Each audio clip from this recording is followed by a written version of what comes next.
Assalamualaikum warahmatullahi wabarakatuh. Perkenalkan, nama saya Dimas Putra Ferdiansa, mahasiswa program studi Sarjana Terawan Teknik Telekomunikasi Politeknik Negeri Semarang. Pada video kali ini, saya akan membahas mengenai penurunan persamaan multitone amplitude modulation pada sistem double sideband full carrier atau BSB-FC. Nah, pada sistem komunikasi analog, sinyal informasi yang dibikin atau dikirim umumnya tidak hanya terdiri dari satu frekuensi saja, melainkan merupakan gabungan dari beberapa komponen frekuensi. Kondisi inilah yang dikenal sebagai multitone. Oleh karena itu, pada pembahasan kali ini, kita akan menurunkan persamaan modulasi amplitude untuk sinyal multitone secara bertahap, mulai dari pembentukan persamaan sinyal carrier, persamaan sinyal informasi, proses modulasi, proses substitusi, hingga diperoleh bentuk akhir persamaan yang telah disederhanakan. Dengan memahami setiap dasar penurunan persamaan tersebut, kita tidak hanya mengetahui hasil akhirnya saja, tetapi juga memahami konsep dasar yang digunakan dalam proses modulasi amplitude. Baik, tanpa berlama-lama, kita mulai dari persamaan sinyal carrier terlebih dahulu. Penurunan persamaan multitone AM/BSB-FC persamaan sinyal carrier. Pembentukan persamaan sinyal carrier ini atau sinyal pembawa persamaan sinyal carrier ditulis sebagai berikut. Saya sudah menuliskan beberapa langkah, yaitu pada persamaan S sub merupakan amplitude sinyal carrier, sedangkan sudut atau angular frekuensi dari carrier variabel T menyatakan waktu. Sinyal carrier memiliki frekuensi yang jauh lebih tinggi dibandingkan sinyal informasi. Oleh karena itu, sinyal ini berfungsi sebagai pembawa informasi agar tetap ditransmisikan melalui media komunikasi. Lanjut, langkah kedua yaitu persamaan sinyal informasi multitone.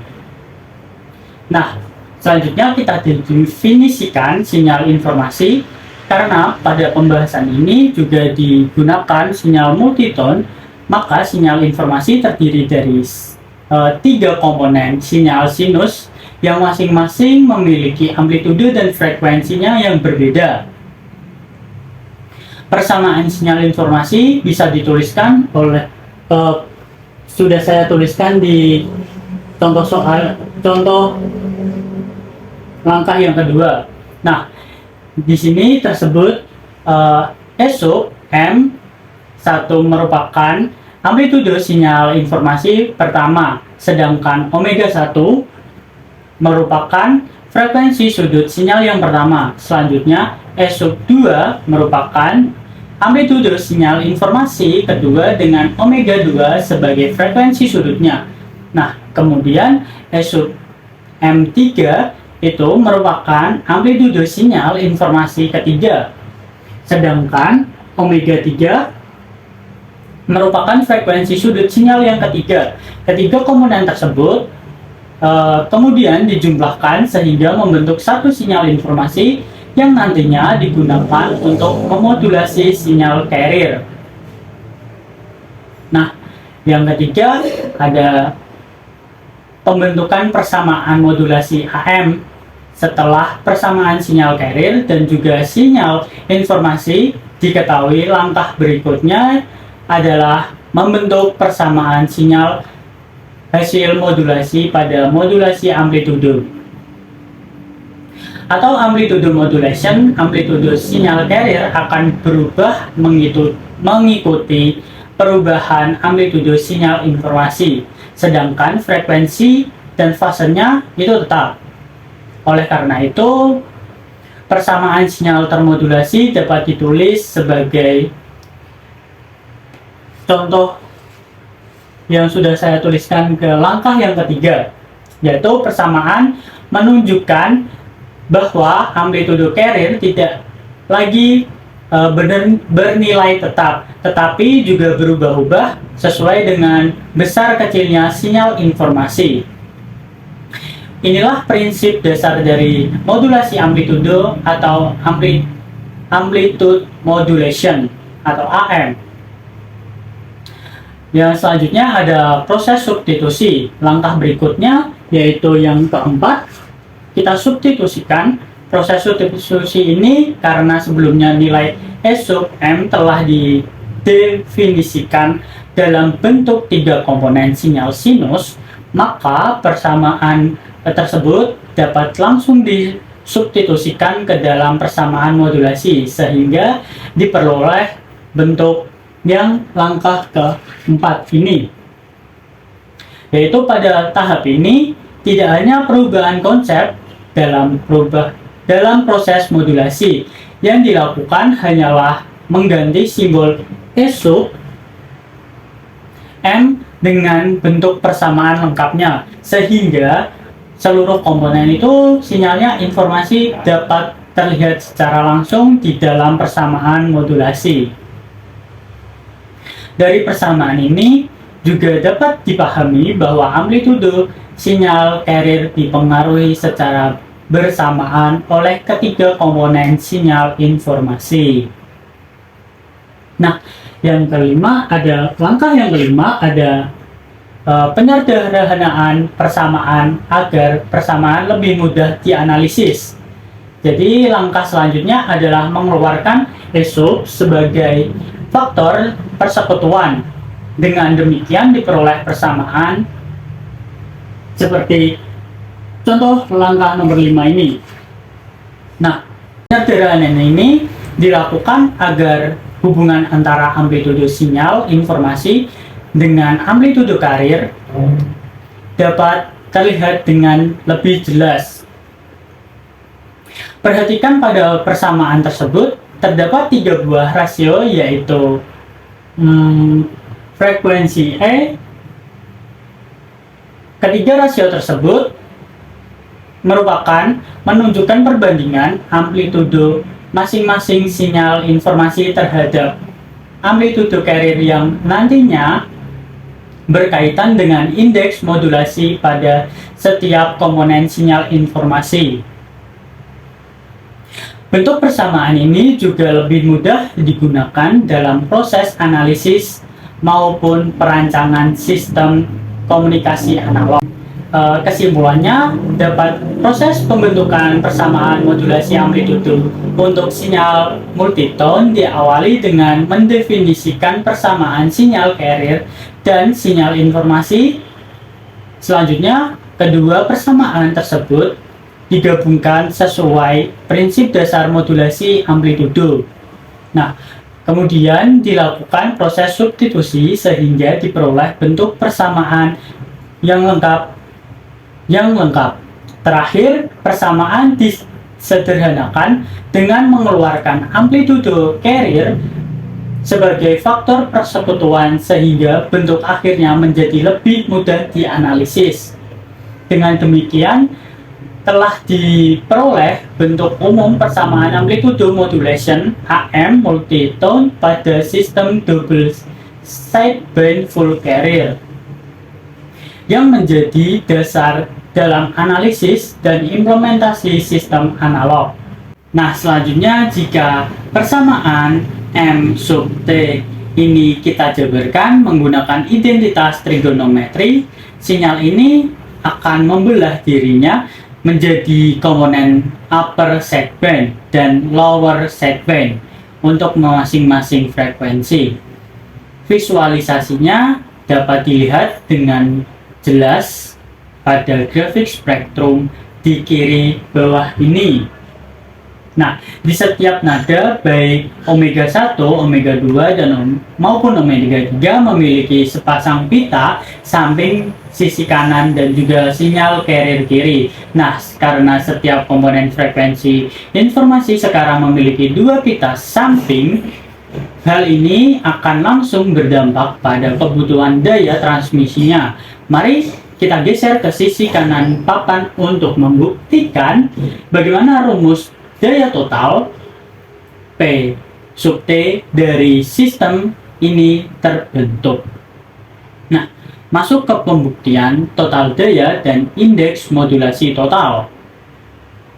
Nah, persamaan daya total setelah memperoleh persamaan modulasi amplitudo untuk sinyal multitone, langkah berikutnya adalah menentukan daya transmisi total atau total transmitted power. Secara umum, daya total merupakan penjumlahan antara daya carrier dengan seluruh daya sideband yang dihasilkan oleh masing-masing komponen sinyal informasi. Persamaan daya total dapat dituliskan sebagai P sub T dengan P sub C ditambah P sub USB plus 1 ditambah P sub LSB 1 ditambah sub LSB 2 ditambah P USB 3 dan ditambah P sub LSB 3. Nah, artinya daya total diperoleh dari penjumlahan daya carrier dengan seluruh daya upper sideband dan lower band yang dihasilkan oleh masing-masing sinyal informasi. Nah, masuk yang kedua ada substitusi persamaan daya selanjutnya. Untuk menghitung besar daya dari setiap komponen sinyal yang digunakan persamaan daya dasar yaitu bisa P sama dengan V kuadrat dibagi 2R, kemudian amplitudo carrier dan amplitudo masing-masing sideband disubstitusikan ke dalam persamaan tersebut sehingga diperoleh untuk yang ini. Nah, yang perlu dipahami adalah suku pertama menunjukkan daya carrier, sedangkan tiga suku tersebut menunjukkan daya dari masing-masing pasangan upper sideband dan lower sideband. Faktor 2 pada setiap pasangan sideband digunakan karena amplitudo upper sideband dan lower sideband memiliki nilai yang sama sehingga dayanya juga sama besarnya. Nah, masuk langkah yang ketiga yaitu penyederhanaan persamaan. Nah, suku pertama yaitu dikenal sebagai daya carrier atau P sub C. Nah, kemudian nilai P sub C dikeluarkan sebagai faktor persekutuan sehingga persamaan menjadi lebih sederhana. Hasil penyederhanaannya adalah P sub T sama dengan P sub C dikali 1 ditambah M1 kuadrat per 2 ditambah M2 kuadrat per 2. Persamaan ini juga dapat dituliskan dalam bentuk yang lebih ringkas menjadi P sub T sama dengan P sub C 1 plus M1 kuadrat per 2. Nah, oleh daya carrier yang jumlahnya kuadrat dan setiap indeks modulasi. Yang selanjutnya ada menentukan indeks modulasi total. Kita bandingkan hasil tersebut dengan persamaan umum daya total pada modulasi amplitudo, yaitu persamaan P sub T sama dengan P sub C dikali 1 ditambah M sub T kuadrat dibagi 2. Nah, karena kedua persamaan memiliki bentuk yang sama, maka dapat diperoleh hubungan M sub T kuadrat ditambah M2 kuadrat ditambah M3 kuadrat Dan kemudian kedua ruas diakarkan sehingga memperoleh persamaan akhir, yaitu M sub T sama dengan akar kuadrat dari M1 kuadrat ditambah M2 kuadrat ditambah M3 kuadrat. Nah, persamaan ini menunjukkan bahwa indeks modulasi total tidak diperoleh dengan menjumlahkan setiap indeks modulasi secara langsung, melainkan menggunakan akar kuadrat dari jumlah kuadrat masing-masing indeks modulasi. Nah, dengan demikian kita telah memperoleh persamaan daya transmisi total dan persamaan indeks modulasi total pada sistem multi-tone amplitude modulation. Dari pembahasan ini dapat dipahami bahwa indeks modulasi total tidak diperoleh dengan menjumlahkan setiap indeks modulasi secara langsung, melainkan menggunakan akar kuadrat dari jumlah kuadrat masing-masing indeks modulasi. Nilai indeks modulasi total harus dijaga agar tidak melebihi 1 atau 100%. Karena jika melebihi batas tersebut akan terjadi overmodulation yang dapat menyebabkan distorsi pada sinyal sehingga informasi yang diterima menjadi kurang baik. Sebagai kesimpulannya, pada video ini kita mempelajari proses penurunan persamaan multi-tone amplitude modulation, mulai dari pembentukan persamaan sinyal hingga diperoleh persamaan daya transmisi total dan indeks modulasi total. Nah, demikian penjelasan yang dapat saya sampaikan. Saya Dimas Putra Ferdiansah, pamit undur diri. Terima kasih. Wassalamualaikum warahmatullahi wabarakatuh.